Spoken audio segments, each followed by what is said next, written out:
புதிதாக ஒரு அரசியல்வாதி வந்திருக்கிறார், அவருக்கு நான் ஒரு பெயர் வைத்திருக்கிறேன், சனிக்கிழமை அரசியல்வாதி.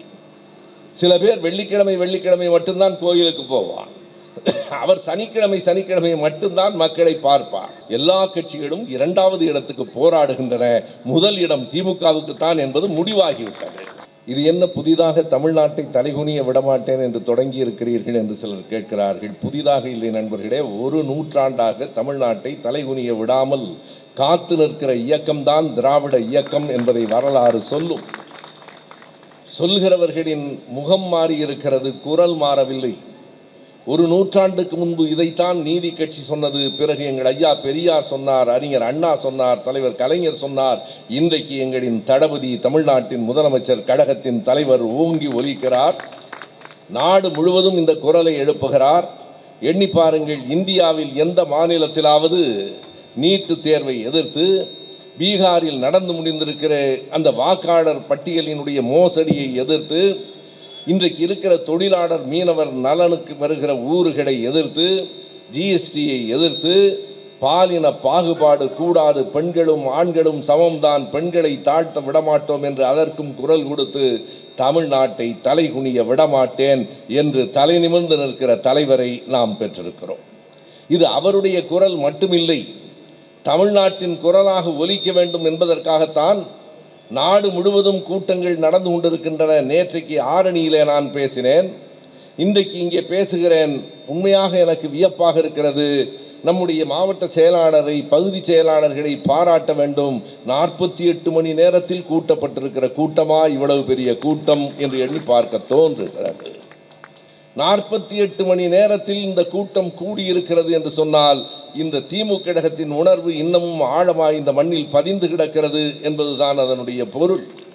என்றைக்கும் மகளிர் அணியிலே இருந்து அத்தனை பேரும் வந்திருக்கிறவர்கள் இந்த நாட்டில், இந்த மண்ணில் நாங்கள் எப்போதும் தலைகுனிய மாட்டோம் என்கிற உறுதியோடு இங்கே கூடியிருக்கிறீர்கள். எதற்காக உறுதிமொழி என்பதை நம்முடைய மாவட்ட செயலாளர் அவர்கள் படித்தார்கள். அவர்கள் சொல்ல சொல்ல நாம் திரும்ப சொன்னோம். இது சடங்கு இல்லை, சம்பிரதாயம் இல்லை, நம் நெஞ்சத்தின் ஆழத்திலிருந்து எழுகிற உணர்வின் வெளிப்பாடு. காரணம், திமுக கழகம் வெறும் தேர்தலுக்காக மட்டுமே தொடங்கப்பட்ட கட்சியும் இல்லை, தேர்தலுக்காக மட்டுமே நின்று கொண்டிருக்கிற கட்சியும் இல்லை. ஆனால் தேர்தலில் ஒரு நாளும் வெற்றி வாய்ப்பை இழந்து விடுகிற கட்சியும் இல்லை. நாம் இந்த மண்ணின் சமூகத்தின் மக்களை பற்றி பேசுவோம். தேர்தல் வருகிற போது மக்கள் நம்மை பற்றி பேசுவார்கள். நாடு முழுவதும் இப்போது என்ன நடந்து கொண்டிருக்கிறது? இங்கே நண்பர்கள் பேசுகிற நேரத்தில் சொன்னார்களே, புதிதாக ஒரு அரசியல்வாதி வந்திருக்கிறார், அவருக்கு நான் ஒரு பெயர் வைத்திருக்கிறேன், சனிக்கிழமை அரசியல்வாதி. சில பேர் வெள்ளிக்கிழமை மட்டும்தான் கோயிலுக்கு போவார். அவர் சனிக்கிழமை மட்டும்தான் மக்களை பார்ப்பார். அவர் சொல்லுகிறார், நம்முடைய முதலமைச்சர் வெளிநாட்டுக்கு போனது முதலீடுகளை ஈர்த்து வருவதற்காகவா அல்லது முதலீடு செய்வதற்காகவா என்று கேட்கிறார். இரண்டும் தான் தம்பி, நீங்கள் உன்னித்து பார்த்தால் தெரியும். வெளிநாட்டிலிருந்து முதலீடுகளை ஈர்த்து வந்திருக்கிறார். ஆக்ஸ்போர்டு பல்கலைக்கழகத்திலே எங்கள் ஐயா பெரியாரின் படத்தை முதலீடாக கொடுத்தும் வந்திருக்கிறார். உங்கள் கேள்விகளுக்கெல்லாம் அவரே விடை சொல்லி இருக்கிறார். எல்லாவற்றுக்கும் மிக தெளிவாக அவர் விமான நிலையத்தில் வந்து இறங்குகிற போதே சொல்லி இருக்கிறார். வெறும் முதலீடு என்றால் எவ்வளவு? 15,000 கோடி ரூபாயை முதலீடாக தமிழ்நாட்டுக்கு கொண்டு வந்திருக்கிறார். என்ன பயன்? 17,000 இளைஞர்களுக்கு இந்த மண்ணில் வேலை கிடைக்கும் என்பதுதான் அதனுடைய செயல்பாடு. தொடர்ந்து இங்கே இருக்கிறவர்களுக்கு வேலை வாய்ப்பு, தொடர்ந்து இந்த மக்களினுடைய தலை நிமிர்ந்திருப்பதற்கான பணிகள், வயிறு பசியாறி இருப்பதற்கான திட்டங்கள். எண்ணி பாருங்கள், மதிய உணவு திட்டத்தை நீதி கட்சியின் ஆட்சி காலத்திலே இருந்து தமிழ்நாடு பார்த்திருக்கிறது. அதையும் நாம் கவனமாக சொல்ல வேண்டும். காமராஜர் அவர்களுக்கு உரிய மதிப்பை நான் குறைக்கவில்லை. ஆனால் அவருக்கு முன்னால் மதிய உணவு திட்டத்தை இந்த தமிழ்நாட்டில் முதலாக குறிப்பாக சென்னையிலே அறிமுகப்படுத்தியவர் நீதி கட்சியின் தலைவராக இருந்த சர்பிடி தியாகராயர் தான். அவர்தான் முதலாக சென்னையிலே மதிய உணவு திட்டத்தை கொண்டு வந்தார். அதை காமராஜர் தொடர்ந்தார். அதற்கு பிறகு எம்ஜிஆர் காலத்திலும் இருந்தது. கலைஞர் விரிவுபடுத்தினார். ஜெயலலிதாவுக்கு அதில் பங்கு உண்டு. நாம் எதையும் மறுக்கவில்லை. ஆனால் இன்றைக்கு புதிதாக நம்முடைய கழகத்தின் தலைவர் முதலமைச்சர் அவர்கள் கொண்டு வந்திருக்கிற திட்டம் இருக்கிறது பாருங்கள். காலை உணவு திட்டம் என்பது அத்தனை எளிதில் நாம் தள்ளிவிட முடியாது. என்ன காரணம்? யாருக்கு அது பேர் உதவி? இந்த காலை உணவு திட்டம் என்பது யாருக்கு பேருதவி என்றால் நமக்கு அல்ல. கிராமங்களிலே காலை எழுந்தவுடன் காலில் உரத்தோடும் தோளில் ஏரோடும் வயலுக்கு புறப்பட்டு போகிறார்களே நம்முடைய வேளாண்மை சகோதரர்கள், அவர்கள் தங்கள் பிள்ளைகள் காலை உணவுக்கு என்ன செய்யுமோ என்று கவலைப்பட வேண்டாம். தாய்மானவராய் தமிழ்நாட்டின் முதல்வர் இருக்கிறார். 20,59,000 பேர். இந்த புள்ளி விவரம் கணக்குகளை யாராவது மறுக்க முடியுமா? 20,59,000 பேருக்கு காலையிலே தினந்தோறும் பள்ளிக்கூடத்திலே உணவு உண்டு. வயிறார உண்டதற்கு பிறகுதான் பாடம் என்று சொல்லி இருக்கிற புதிய மரபு இந்தியாவில் வேறு எந்த மாநிலத்திலும் இல்லாத காலை உணவு திட்டத்தை தமிழ்நாட்டில் அறிமுகப்படுத்தியவர் நம்முடைய முதல்வர் தான். இன்றைக்கு இந்தியாவின் பிற மாநிலங்கள், பஞ்சாபினுடைய முதல்வர் இன்றைக்கு சொல்லுகிறார், எங்கள் மாநிலத்திலும் இதை கொண்டு வர வேண்டும் என்று தோன்றுகிறது என்கிறார். பஞ்சாபை விடுங்கள், கனடா நாட்டின் பிரதமர் காலை உணவு திட்டத்தை கொண்டு வர வேண்டும் என்கிற முயற்சி எங்களுக்கு இருக்கிறது என்கிறார். உலகத்திற்கு வழிகாட்டுகிற ஒரு தலைவர் நமக்கு முதலமைச்சராக, கழகத்தின் தலைவராக கிடைத்திருக்கிறார். எனவே உணவு மட்டுமில்லை, ஒரு நாளும் நம்முடைய பிள்ளைகள், நம்முடைய மக்கள் இந்த மண்ணில் தலைகுனிந்து நின்றுவிடக் கூடாது. தேர்தலில் வாக்காளர்கள் பட்டியலில் எத்தனை பெரிய மோசடி! இங்கே நம்முடைய மாவட்ட செயலாளர் அவர்கள் படித்தார்களே SIR திட்டத்தின்படி. அது என்ன SIR திட்டம்? ஸ்பெஷல் இன்டென்சிவ் ரிவிஷன் என்று ஒரு திட்டத்தை கொண்டு வந்திருக்கிறார்கள். இருக்கிற வாக்காளர் பட்டியலை மிக கூர்ந்து ஆழமாக அவர்கள் திருத்தி அமைப்பார்களாம். எப்படி திருத்தி அமைப்பார்கள்? உயிரோடு இருக்கிறவனை இல்லை என்று திருத்தி அமைப்பார்கள், இல்லாதவனுக்கு வாக்களித்து திருத்தி அமைப்பார்கள். உண்மையாக ராகுல் காந்தி அவர்களுக்கு நாம் ஒரு பெரிய கையெலியோடு நன்றி சொல்ல வேண்டும். பீகார் மாநிலத்தில் மட்டும், நண்பர்களே, பீகார் மாநிலத்தில் மட்டும் இன்னும் மொத்தமாக எல்லா தொகுதிகளையும் பார்க்கவில்லை, குறிப்பிட்ட தொகுதிகளில் ஆய்வு நடத்தியதில் 64 லட்சம் வாக்காளர்கள் காணாமல் போயிருக்கிறார்கள் என்றால் தமிழ்நாட்டிலும் அப்படி செய்யலாம் என்கிற கனவு யாருக்காவது இருக்குமானால் நம் தமிழகத்தின் முதல்வர் சொல்லுகிறார், ஒரு நாளும் தமிழ்நாட்டை தலைகுனிய நான் விடமாட்டேன் என்கிறார். முடியாது. உன்னால் தமிழ்நாட்டில் அப்படியெல்லாம் செய்துவிட முடியாது. நாங்கள் உறுதியாக இருக்கிறோம், கவனமாக இருக்கிறோம். ஒவ்வொரு இடத்திலும் எங்கள் பிள்ளைகளின் எதிர்காலம் பற்றிய கனவுகளோடு இருக்கிறோம். இன்றைக்கு நேற்றைக்கா நாம் எதிர்ப்புகளை பார்க்கிறோம்.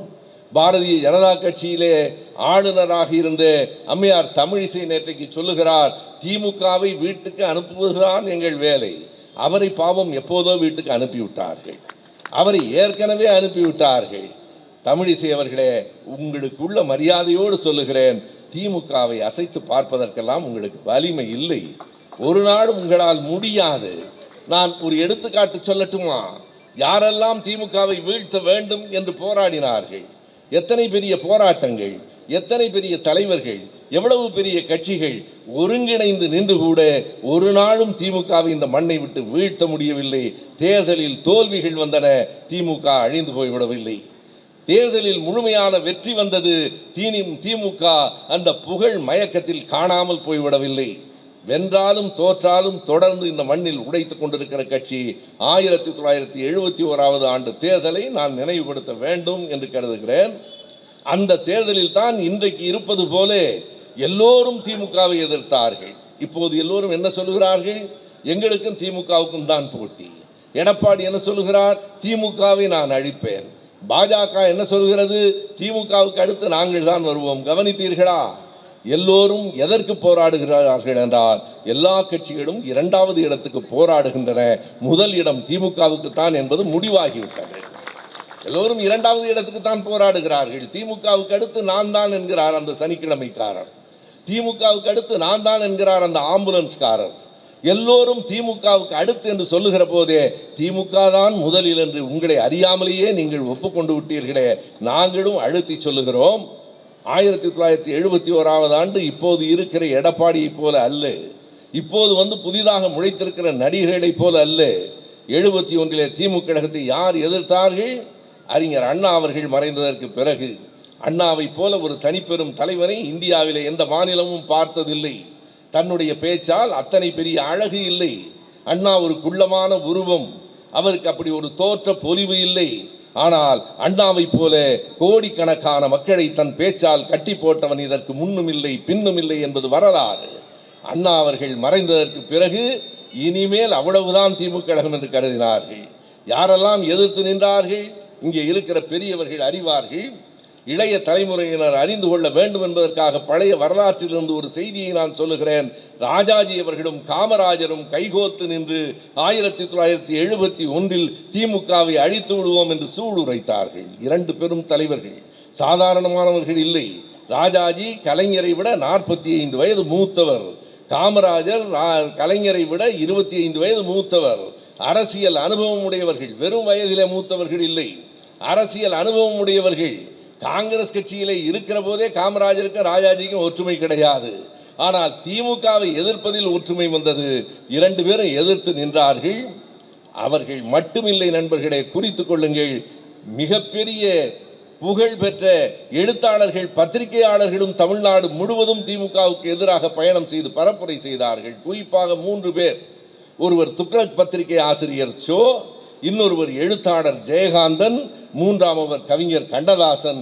3 பேரும் ஒவ்வொரு மேடையாக போய் பேசினார்கள். எப்போது? 71. என்ன பேசினார்கள்? திமுகவை இந்த தேர்தலில் அழித்தாக வேண்டும் என்று பேசினார்கள். அப்போது நானெல்லாம் கல்லூரியிலே படித்துக் கொண்டிருந்தேன். எங்களை போன்றவர்களுக்கு கூட ஒரு அச்சம் வந்தது. 2 பெரும் தலைவர்கள் ஒருங்கிணைந்திருக்கிறார்கள், இந்த 3 புகழ்பெற்ற எழுத்தாளர்கள் சேர்ந்திருக்கிறார்கள், திமுகவை தோற்கடித்து விடுவார்களோ என்கிற கவலை இருந்தது. என்ன நடந்தது என்றால் நண்பர்களே, அதுவரை எந்த தேர்தலிலும் பெறாத வெற்றியை திமுக கழகம் 71 பெற்றது. திமுக கழகம் 71 தேர்தலிலே 203 இடங்களில் போட்டியிட்டது. 184 இடங்களில் வெற்றி பெற்று புதிய வரலாற்றை உருவாக்கியது. குறித்துக் கொள்ளுங்கள், 71 தாண்டி மீண்டும் 2026 200 இடங்களில் திமுக கழகம் வெற்றி பெறும் என்பது எழுதி வைக்கப்பட்ட முடிவு. அவ்வளவு தூரம் கடுமையாக எதிர்த்தார்களே. கடைசியாக ஜெயகாந்தன் எந்த நிலைக்கு வந்தார்? இங்கே இருக்கிறவர்கள் பலருக்கு தெரிந்திருக்கலாம். எந்த ஜெயகாந்தன் மேடையில் பேசுகிற போது எப்படி பேசுவார் தெரியுமா? அவருடைய ஆவேசம், நான் பார்வையாளனாக இருந்து கேட்டிருக்கிறேன். அவர் ஆவேசமாக பேசுவார். இன்றைக்கு சிலர் ஆவேசமாக பேசிக் கொண்டிருக்கிறார்கள் இல்லையா? அவர்களெல்லாம் ஜெயகாந்தனுக்கு பக்கத்தில் கூட வர முடியாது. ஜெயகாந்தன் சொன்னார், திமுகவை அதனுடைய வேரும் வேரடி மண்ணும் இல்லாமல் மட்டுமல்ல, அதன் சல்லி வேர்கள் கூட இல்லாமல் ஆக்கி விடுவோம் என்று சொன்னார். அதே ஜெயகாந்தன் அவர்கள்தான் 2009 2010 அப்போது அவர் பேசுகிற போது அவருக்கு 40 வயது கூட இல்லை. 75 76வது வயதில் கலைஞர் முதலமைச்சராக இருக்கிற போது நம்முடைய துணை பொதுச் செயலாளர் கனிமொழி அவர்கள் ஒரு புத்தகம் வெளியிட்டார்கள். சிகரங்களில் உறையும் காலம் என்பது அந்த புத்தகத்தின் பெயர். அந்த புத்தகத்தின் தலைப்பே ஒரு கவிதையாக இருக்கிறது. சிகரங்களில் உறையும் காலம் என்னும் புத்தகத்தை என்ன காரணத்திற்காகவோ கனிமொழி அவர்கள் ஜெயகாந்தன் தலைமையிலே வெளியிட்டார்கள். ஜெயகாந்தன் தலைமையிலே வெளியிட பேராசிரியர் அன்பழகன் அவர்கள் மேடையில் இருக்க, முதல் வரிசையிலே இதோ சென்னையிலே ராஜா அண்ணாமலைபுரத்தில் இருக்கிற பெத்தாச்சி அரங்கத்தில் அந்த விழா நடைபெற்றது. அந்த விழாவிலும் நான் பார்வையாளனாக அமர்ந்திருந்தேன். அதனால் நான் சொல்லுகிறேன், ஜெயகாந்தன் என்ன பேசப் போகிறாரோ என்று நான் எதிர்பார்த்தேன். ஏனென்றால் அவர் பேசியதை நான் கேட்டிருக்கிறேன். சல்லி வேர்கூட இல்லாமல் திமுகவை அழித்து விடுவேன் என்று பேசியவர், கலைஞரை பற்றி மிக கடுமையாக பேசியவர். அன்றைக்கு கலைஞர் எதிரிலே அமர்ந்திருக்கிறார். பார்வையாளர்கள் வரிசையில் என்னை போன்றவர்கள் அமர்ந்திருக்கிறோம். ஜெயகாந்தன் வந்து பேச தொடங்கிய அந்த வரிகள், நான் சொல்லுவதில் உங்களுக்கு சந்தேகம் இருந்தால் உங்கள் கைபேசியில் ஜெயகாந்தனின் பேச்சு அந்த சிகரங்களில் உறையும் காலம் நூல் வெளியிட்டு விடாவில் என்று போடுங்கள். இப்போதும் இருக்கிறது. நான் மாலையில் கேட்டேன். ஜெயகாந்தன் பேச்சை எப்படி தொடங்குகிறார் தெரியுமா? தமிழ் இன தலைவர், எங்களுக்கெல்லாம் வழிகாட்டி, எங்களின் முன்னோடி கலைஞர் மு கருணாநிதி அவர்களே என்று பேசினார். யார்? திமுகவின் ஆணி வேரையும் சல்லி வேரையும் அறுத்து எரிந்து விடுவோம் என்று சொன்ன ஜெயகாந்தன் அவர்களே, தமிழ் இனத்தின் தலைவர், எங்களுக்கெல்லாம் வழிகாட்டி கலைஞர் என்று பேசுகிற காலம் அவருடைய 75வது வயதில் வந்தது என்றால் அவர் பொய்யாக பேசவில்லை, உணர்ந்து பேசினார். பேச்சுக்கு இடையிலே ஒன்றை சொன்னார். இன்றைக்கு நடந்து கொண்டிருக்கிற இந்த கலைஞரின் ஆட்சி தமிழ்நாட்டின் பொற்காலம் என்று ஜெயகாந்தன் சொன்னார்.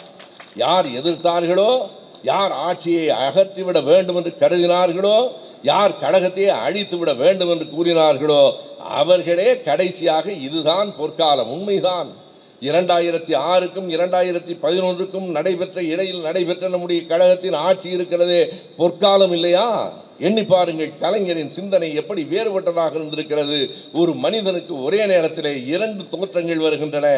உழவர் சந்தையை தொடக்கி வரும் அவர்தான், டைடல் பார்க்கை தொடக்கி வரும் அவர்தான். 20ஆம் நூற்றாண்டில் உயர்ந்து நிற்கிற அறிவியல் தொழில்நுட்பத்தினுடைய வளர்ச்சிக்கும் அவர் வழிகோலினார்.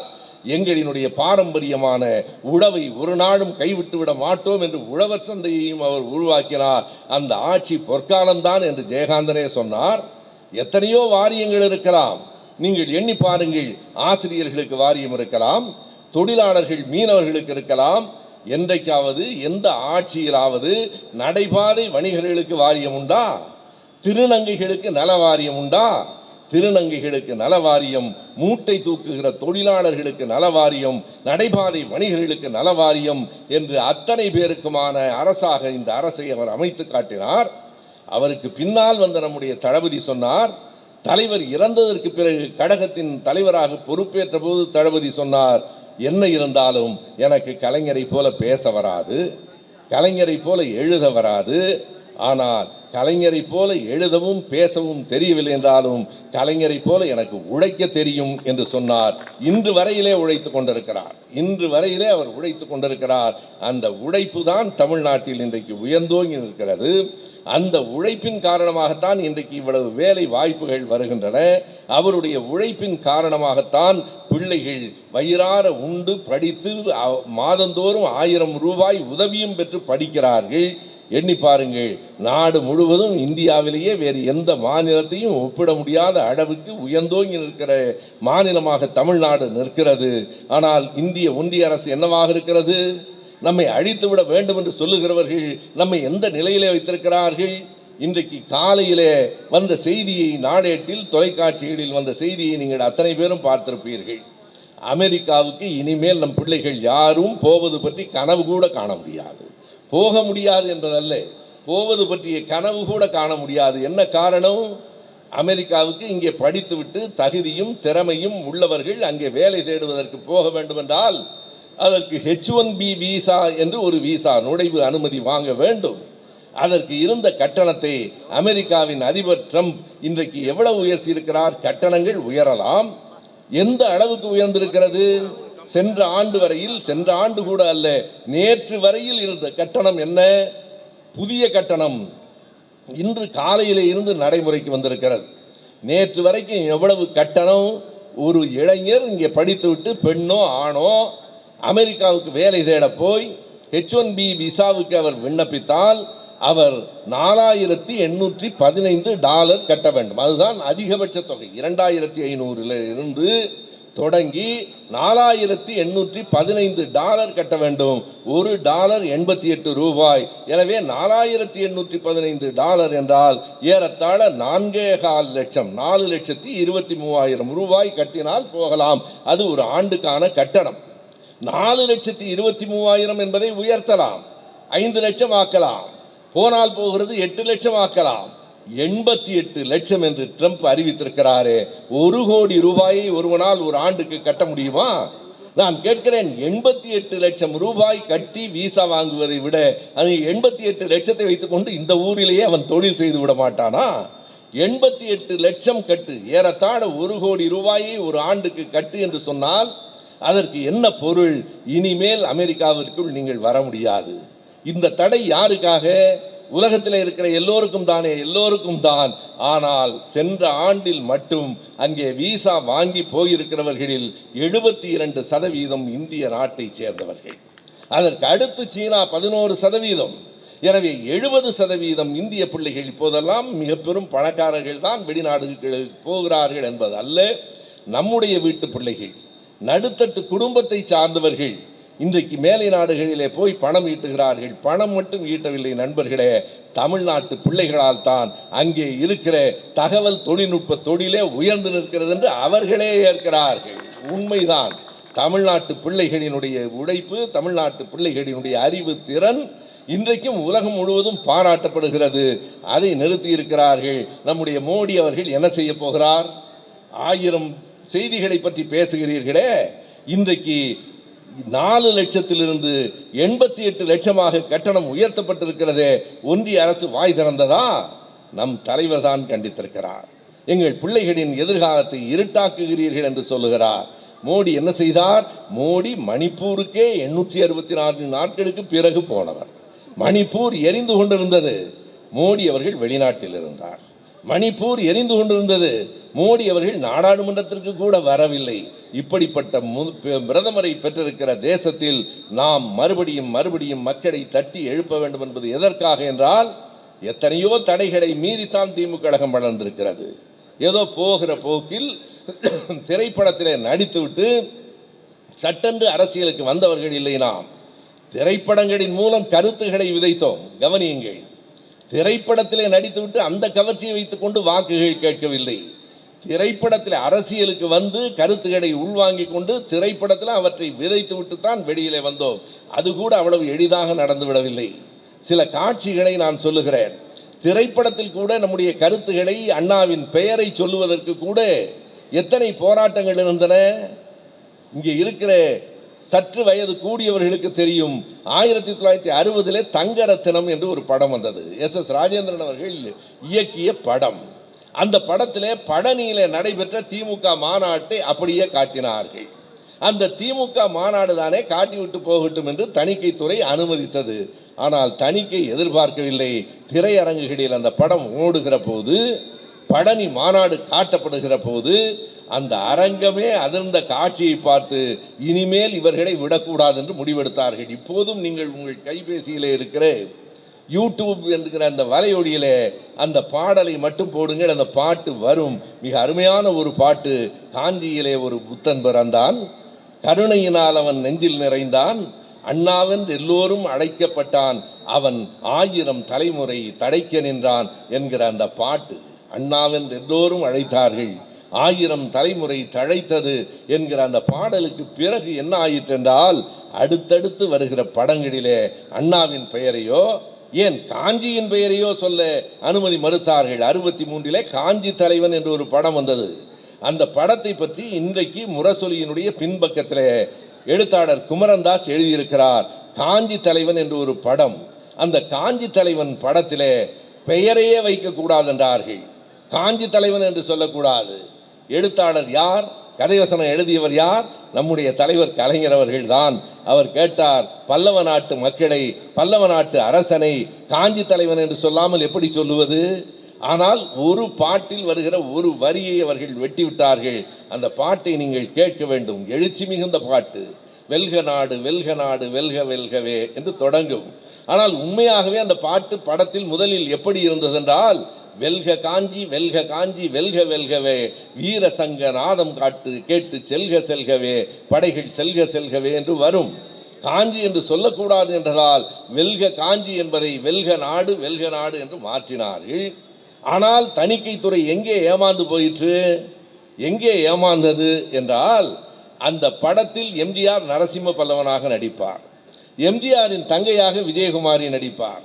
படத்திலே ஒரு தொடர்ச்சியாக ஒரு வசனம் வரும். ஆனால் தணிக்கை அதிகாரிகளுக்கு அது அப்போது புரியவில்லை. திரையரங்கத்திற்கு வந்தபோது, மக்களினுடைய வரவேற்பை பார்த்தபோது புரிந்தது. என்ன வசனம் வரும் என்றால், விஜயகுமாரி எம்ஜிஆரை பார்த்து சொல்லுவார், தங்கை அண்ணனை பார்த்து பேசுகிற வசனம். அவர் சொல்லுவார், இந்த நாட்டை காப்பாற்றுவதற்கு உங்களை விட்டால் அண்ணா வேறு யார் இருக்கிறார்கள் என்று கேட்பார். உங்களை விட்டால் அண்ணா வேறு யார் இருக்கிறார்கள் என்று தங்கை கேட்கிற அந்த வசனத்தை திரையரங்கத்தில் இருந்தவர்கள் முழுவதும் தமிழ்நாட்டை காப்பதற்கு அண்ணாவை விட்டால் வேறு யார் இருக்கிறார் என்று புரிந்து கொண்டார்கள். அந்த படத்தில் எந்த இடத்திலெல்லாம் அவர் அண்ணா என்று அழைக்கிறாரோ அந்த இடத்திலெல்லாம் அரங்கம் அதிர்ந்தது.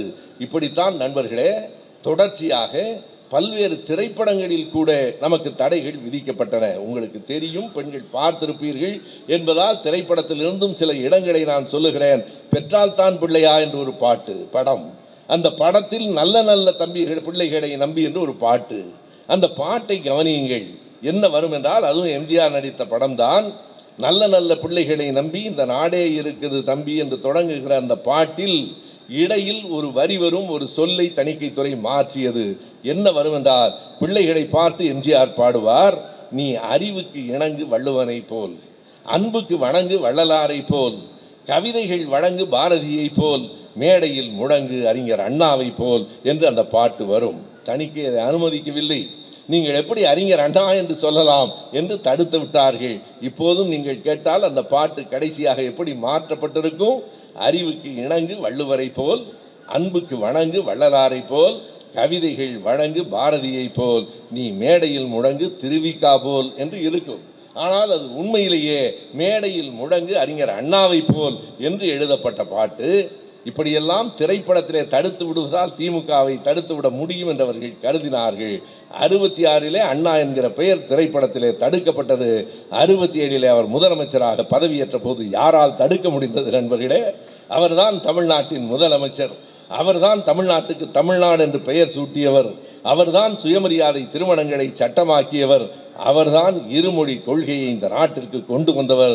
அறிஞர் அண்ணா அவர்கள் 68 ஜனவரி 23 சட்டமன்றத்திலே இதற்காகவே ஒரு நாள் கூட்டத்தை கூட்டி, தமிழ்நாட்டில் இனிமேல் இந்தி பாடம் இல்லை, தமிழும் ஆங்கிலமும் இருமொழி கொள்கைதான் என்று கொண்டு வந்ததால் தான், ஆங்கிலம் கற்றதால் தான், நம் தாய்மொழியான தமிழையும் அந்நிய மொழியான ஆங்கிலத்தையும் தொடர்பு மொழியாக கற்றதால் தான் இன்றைக்கு உலகம் முழுவதும் தமிழ்நாட்டின் பிள்ளைகள் இருக்கிறார்கள். அதுதான் காரணம். அதிமுகவுக்கு தெரியுமா?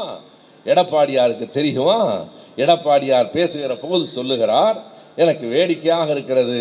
அவர் கூறுகிறார், திமுகவை நான் அழித்து விடுவேன், உங்களால் முடியுமா? உங்கள் கட்சியையே உங்களால் இனி காப்பாற்ற முடியாது. உங்கள் கட்சியை உங்களோடு இருக்கிற பாஜக அடித்து கொண்டிருக்கிறது. நாம் இன்றைக்கும் சொல்லுகிறேன், முதலமைச்சர் இருந்த கூட்டத்தில் கூட ஒரு முறை நான் சொன்னேன், இந்த தமிழ்நாட்டு மக்களை மட்டுமல்ல அதிமுகவையும் நீங்கள் தான் காப்பாற்ற வேண்டும். ஏனென்றால் நமக்கு எதிர்க்கட்சியாக அதிமுக இருப்பதுதான் நல்லது. இல்லையானால் அவர்கள் வந்து சேர்வார்கள். குறைந்தது அதிமுகவின் கட்சியிலே, கட்சியின் பெயரில் திராவிடம் இருக்கிறது, கொடியில் அண்ணா பறக்கிறார். நமக்கு தெரியும், அவர்கள் கட்சி கொடியிலே தான் அண்ணா பறக்கிறார், திமுக கழக மேடையிலே தான் அண்ணா கொடி கட்டி பறக்கிறார் என்பதை நாம் அறிவோம். இருந்தாலும் கூட குறைந்தபட்சம் திராவிடத்தை அண்ணாவையுமாவது வைத்திருக்கிறார்கள். திராவிட கட்சிகளையே அழித்து விடுவோம் என்று சொல்லுகிறவர்களோடு கூட்டணி வைக்கிறார்கள். நண்பர்களே, இன்றைக்கு நாடு முழுவதும் தேர்தலை நோக்கி நகர்ந்து கொண்டிருக்கிறது. நாம் தேர்தலுக்கு முன்பே கூட மிக தெளிவாகவும் சரியாகவும் தமிழ்நாட்டின் மானத்தை காப்பாற்ற வேண்டும், தமிழ்நாட்டு பிள்ளைகளின் எதிர்காலத்தை காப்பாற்ற வேண்டும். நமக்கு அடுத்த தலைமுறை பற்றி, வெறும் தேர்தலை பற்றி மட்டுமல்ல, அடுத்த தலைமுறை பற்றிய கவலையும் நமக்கு இருக்கிறது. நம் தலைமுறைகளை காப்பாற்ற வேண்டும் என்பதற்காகத்தான் இன்றைக்கு இந்த உறுதிமொழிகளை நாடு முழுவதும் எடுப்பதற்கு திமுக கழகம் ஏற்பாடு செய்திருக்கிறது. சென்னையிலே மட்டுமல்ல, செங்கல்பட்டிலே மட்டுமல்ல, கன்னியாகுமரி வரைக்கும் இந்த கூட்டங்கள் நேற்றைக்கும் இன்றைக்குமாக தமிழ்நாட்டின் தலைநகரங்கள், மாவட்ட தலைநகரங்கள் அனைத்திலும் நடந்திருக்கின்றன.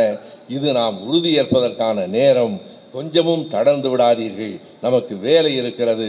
வரப்போகிற தேர்தல் வழக்கமான தேர்தல் இல்லை. இருபெரும் தத்துவங்களுக்கு இடையிலான ஒரு போராக வரப்போகிற தேர்தல் நடைபெறப் போகிறது. சமத்துவமா ஆதிக்கமா என்பதுதான் நம் முன்னால் வைக்கப்படுகிற கேள்வி. மறுபடியும் நினைவிலே கொள்ளுங்கள், திமுகவா அதிமுகவா என்பதல்ல, திமுகவா பாஜகவா என்பதல்ல. இந்த மண்ணில் சமத்துவமா அல்லது ஒரு குறிப்பிட்டவர்களினுடைய ஆதிக்கமா என்பதுதான் நமக்கு முன்னால் இருக்கிற கேள்வி. ஆதிக்கத்தை முறியடிப்போம், அடிமை தடைகளை அறுத்தறிவோம், விடுதலையை வென்றெடுப்போம். விடுதலையும் சமத்துவமும் இந்த நாட்டின் அடிப்படையான கோட்பாடுகள். நேற்றைக்கு பேசியிருக்கிற முதல்வரின் பேச்சை மறுபடியும் ஒரு முறை படியுங்கள். சென்னையிலே நேரு விளையாட்டு உள்ளரங்கத்தில் பொறுப்பேற்றிருக்கிற ஆசிரியர்களுக்கு சான்றிதழ் வழங்குகிற போது 2712 ஆசிரியர்களுக்கு நேற்றைக்கு சான்றிதழ் வழங்குகிற போது நம்முடைய முதலமைச்சர் என்ன பேசுகிறார்? மிக அருமையான பேச்சு. ஆசிரியர்களாக பொறுப்பேற்கிறீர்கள், நீங்கள் வெறும் ஆசிரியர்கள் மட்டும் இல்லை, நீங்கள் பாடப்புத்தகங்களை சொல்லிக் கொடுப்பது மட்டும் உங்களுக்கு வேலை இல்லை, வீட்டிலே பிள்ளைகளுக்கு எல்லாவற்றையும் சொல்லிக் கொடுக்கிற முதல் ஆசிரியர்கள் பெற்றோர்கள்தான். பள்ளிக்கூடத்திலே பிள்ளைகளை பார்த்து கொள்ளுகிற இரண்டாவது பெற்றோர்கள் நீங்கள் தான். எனவே வெறும் ஆசிரியர்களாக இல்லை, பெற்றோர்களாக இருங்கள். பிள்ளைகளிடம் அன்பு காட்டுங்கள். 2 செய்திகளை பிள்ளைகளுக்கு சொல்லிக் கொடுங்கள். அதற்காக சொல்ல வருகிறேன். முதலமைச்சர் மிக தெளிவாக சொல்லுகிறார், 2 செய்திகளை பிள்ளைகளுக்கு சொல்லிக் கொள்ளுங்கள். ஜாதி பாகுபாடு மனத்தில் இருக்கக்கூடாது, பாலியல் பாகுபாடு இருக்கக்கூடாது என்று சொல்லிக் கொடுங்கள். ஜாதியால் எவனும் உயர்ந்தவனும் இல்லை, தாழ்ந்தவனும் இல்லை. பெண் என்பதால் எந்த ஒரு பெண்ணும் உயர்ந்தவள் இல்லை. இங்கே இருக்கிற தாய்மார்கள் ஒன்றை அறிந்து கொள்ள வேண்டும். காலகாலமாக, ஒரு நூற்றாண்டு காலமாக பெண்ணுக்கும் ஆணுக்குமான சமத்துவத்துக்கு பாடுபட்ட இயக்கம்தான் திராவிட இயக்கம். இன்றைக்கு இத்தனை பெண்கள் அமர்ந்திருக்கிறீர்கள் என்றால், முன்பெல்லாம் ஒரு திருமண வீட்டில் கூட, ஒரு பொதுக்கூட்டத்தில் கூட நாற்காலியிலே ஆண்கள் தான் அமர்வார்கள், பெண்கள் கீழே தான் அமர வைக்கப்படுவார்கள். ஒரு பெண் வயதுக்கு வந்தால் பள்ளிக்கூடத்திற்கு போவதிலிருந்து நிறுத்தப்பட்டு விடுவாள். எந்த பெண் பிள்ளையும் அன்றைக்கு பருவத்திற்கு வந்த பெண் பிள்ளையும் படித்ததில்லை. கணவன் இறந்து போனால் பெண்ணையும் தூக்கி எரிகிற நெருப்பிலே போட்ட சமூகம், கொடூரமான சமூகம்தான் இது. எல்லாவற்றையும் தாண்டி பெண் என்றால் என்ன, ஆண் என்றால் என்ன, நாங்கள் சக மனிதர்கள், நண்பர்கள், என்றைக்கும் ஒன்றாக சமமாக இருப்போம் என்கிற நிலையை கொண்டு வர வேண்டும் என்பதற்காகத்தான் திராவிட இயக்கம் ஒரு நூற்றாண்டு காலமாக போராடியது. இன்றைக்கு பார்க்கிறேன், ஆண்களை விட பெண்களே கூடுதலாக இருக்கிற கூட்டமாக இந்த கூட்டம் இருக்கிறது. நீங்கள் வெறும் கூட்டத்துக்கு வந்து போகிறவர்களாக இல்லாமல், தேர்தலில் மட்டும் வாக்களிக்கிறவர்களாக இல்லாமல், நேற்றைக்கு நம்முடைய முதலமைச்சர் அவர்கள் சொன்னது போல ஜாதி பாகுபாடற்றவர்களாக, பெண் ஆண் என்கிற வேறுபாடற்றவர்களாக, சமமான ஒரு சமூகத்தில் வாழ்கிறோம் என்ற உணர்வுடையவர்களாக இருக்க வேண்டும். அதுதான் திமுக கழகத்தின் வெற்றி. தேர்தலில் நாம் பெறப்போகிற வெற்றி உறுதியாகிவிட்டது. குறித்து கொள்ளுங்கள். நான் மறுபடியும் சொல்லுகிறேன், 2026 வரலாறு புதிதாய் படைப்போம் 200 என்று. 200 இடங்களில் நாம் வெற்றி பெறுவோம். அதனை தாண்டி சமூகத்தில் ஒரு சமத்துவத்தை கொண்டு வருவதற்காகவும் கழகம் பாடுபட வேண்டும். அதற்கான போர் வீரர்களாய் நாம் எழுவோம். கழகத்தின் தலைவருக்கு பின்னால், இளையவருக்கு பின்னால் என்றென்றும் அணிவகுத்து நிற்போம். வருகிற எதிரிகளை வீசி எறிவோம். தேர்தலில் வெல்வோம், சமூகத்திலும் வெல்வோம், வரலாற்றிலும் வென்று நிற்போம். வாய்ப்புக்கு நன்றி. வணக்கம்.